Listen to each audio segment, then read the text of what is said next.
অল্প সময়ের মধ্যে আলহামদুলিল্লাহ এত সুন্দরভাবে কাজটাকে সম্পূর্ণ করে নিয়েছেন।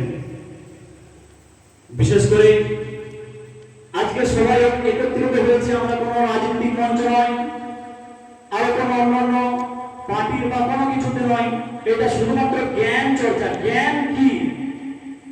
মুহাম্মদ সাল্লাল্লাহু আলাইহি ওয়াসাল্লাম কেন বারবার এই কথাটা বললেন, তোমরা জ্ঞান অর্জন করো, শিক্ষা অর্জন করো।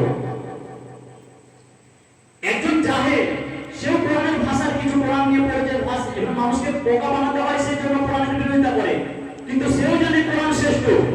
বর্তমান ভারতবর্ষের পিএম অর্থাৎ প্রধানমন্ত্রী যিনি আছেন নরেন্দ্র মোদী, তিনিও জানেন কোরআন কিন্তু কোনো ভুল নাই, কোরআনের মধ্যে যতই লাভ আছে সত্য, তারপরে মানুষকে বোকা বানিয়ে পলিটিক্স করতে হবে।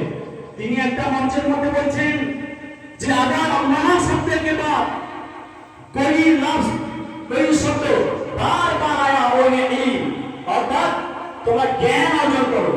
বলছে আল্লাহ রাব্বুল আলামিনের আল্লাহ শব্দটার পরে যদি কোনো লফজ বা কোরআনের কোনো আয়াত এসে থাকে, সেটা হচ্ছে ইলম, তোমরা শিক্ষা অর্জন করো। তাহলে একজন জাহেল সেও বুঝে গেল কোরআনে কি বলতে চাইছে। আমার নবী করিম সাল্লাল্লাহু আলাইহি ওয়াসাল্লাম তার পবিত্র হাদিসের বাণীতে তিনি কি বলছেন? আল্লাহ নবী সাল্লাল্লাহু আলাইহি ওয়াসাল্লামের হাদিসের মধ্যে বলেছেন তাদরুসুল ইলমা শাআতা মিন লাইলি মিনাল লাইলি খায়রুম মিন ইহতিহা। তাদরুসুল ইলমা, তাদরুস মানে জ্ঞান চর্চা করা, তাদরুসুল ইলম মানে জ্ঞান, আর তাদরুস মানে পাঠ করা, চর্চা করা কোন বিষয় নিয়ে, সেটাকে জ্ঞান অর্জন করা। সাত ছাত্র 1 ঘন্টা। কোন ব্যক্তি যদি, কোন মানুষ যদি কোরআন বা কোন বিষয়কে নিয়ে 1 ঘন্টা জ্ঞান চর্চা করে, আর তার পদ্ধতি রয়েছে মিনাল লাইলি খায়রুম মিন ইহতিহা। কেউ যদি সারা রাত ইবাদত করে, সকাল থেকে আবার সন্ধ্যা থেকে একবার ভোর পর্যন্ত কেউ যদি ইবাদত করে, ওই 1 ঘন্টা ইবাদতের সমতুল্য হতে পারবে। জ্ঞানটা কি?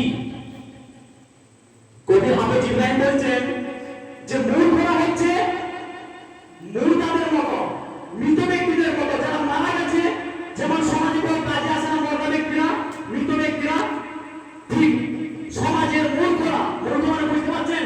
কোন জিনিসকে, কোন জিনিসে ঝগড়া লাগিয়ে দেওয়া, সত্যটাকে অস্বীকার করা, এই জিনিসগুলোকে মূর্খ বলা হচ্ছে। তাহলে কি বলছেন হাফেজ ইব্রাহিম? যে একজন মূর্খ, অশিক্ষিত, মৃত